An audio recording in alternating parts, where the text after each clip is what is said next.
As a Man Thinketh, Chapter 6 Visions and Ideals.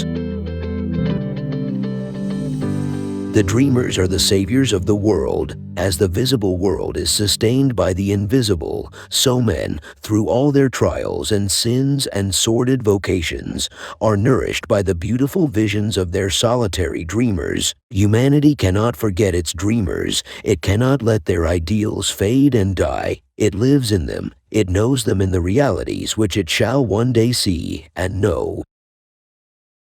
Composer, sculptor, painter, poet, prophet, sage, these are the makers of the afterworld, the architects of heaven. The world is beautiful because they have lived. Without them, laboring humanity would perish. He who cherishes a beautiful vision, a lofty ideal in his heart, will one day realize it. Columbus cherished a vision of another world, and he discovered it. Copernicus fostered the vision of a multiplicity of worlds and a wider universe, and he revealed it. Buddha beheld the vision of a spiritual world of stainless beauty and perfect peace, and he entered into it. Cherish your visions, cherish your ideals, cherish the music that stirs in your heart, the beauty that forms in your mind, the loveliness that drapes your purest thoughts, for out of them will grow all delightful conditions, all heavenly environment. Of these, if you but remain true to them, your world will at last be built. To desire is to obtain, to aspire is to achieve. Shall man's basest desires receive the fullest measure of gratification, and his purest aspirations starve for lack of sustenance? Such is not the law. Such a condition of things can never obtain. Ask and receive. Dream lofty dreams, and as you dream, so shall you become. Your vision is the promise of what you shall one day be. Your ideal is the prophecy of what you shall at last unveil. The greatest achievement was at first and for a time a dream. The oak sleeps in the acorn, the bird waits in the egg, and in the highest vision of the soul a waking angel stirs. Dreams are the seedlings of realities.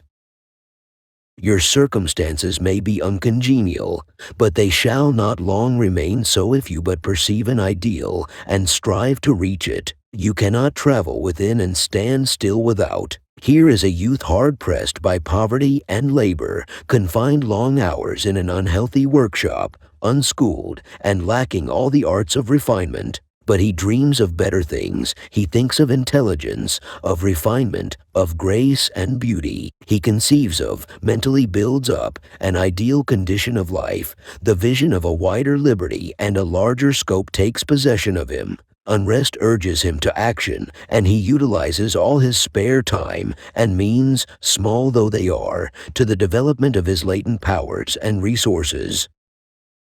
Very soon so altered has his mind become that the workshop can no longer hold him. It has become so out of harmony with his mentality that it falls out of his life as a garment is cast aside, and, with the growth of opportunities which fit the scope of his expanding powers, he passes out of it forever.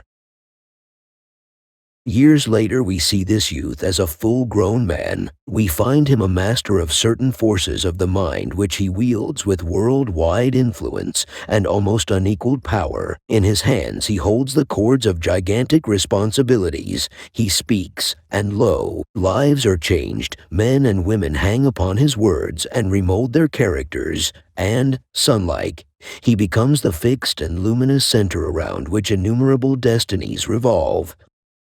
He has realized the vision of his youth. He has become one with his ideal.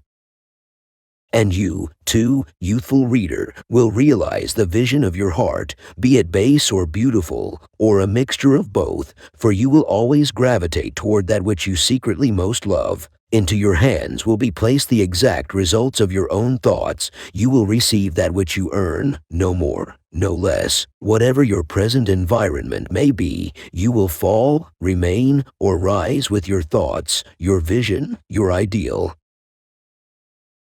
You will become as small as your controlling desire, as great as your dominant aspiration. In the beautiful words of Stanton Kirkham Davis, you may be keeping accounts, and presently you shall walk out of the door that for so long has seemed to you the barrier of your ideals, and shall find yourself before an audience, the pen still behind your ear, the ink stains on your fingers, and then and there shall pour out the torrent of your inspiration. You may be driving sheep, and you shall wander to the city, bucolic and open-mouthed, shall wander under the intrepid guidance of the Spirit into the studio of the Master, and after a time he shall say, I have nothing more to teach you.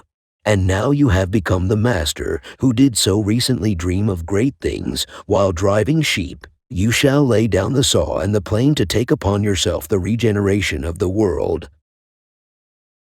The thoughtless, the ignorant, and the indolent, seeing only the apparent effects of things and not the things themselves, talk of luck, of fortune, and chance. Seeing a man grow rich, they say, how lucky he is.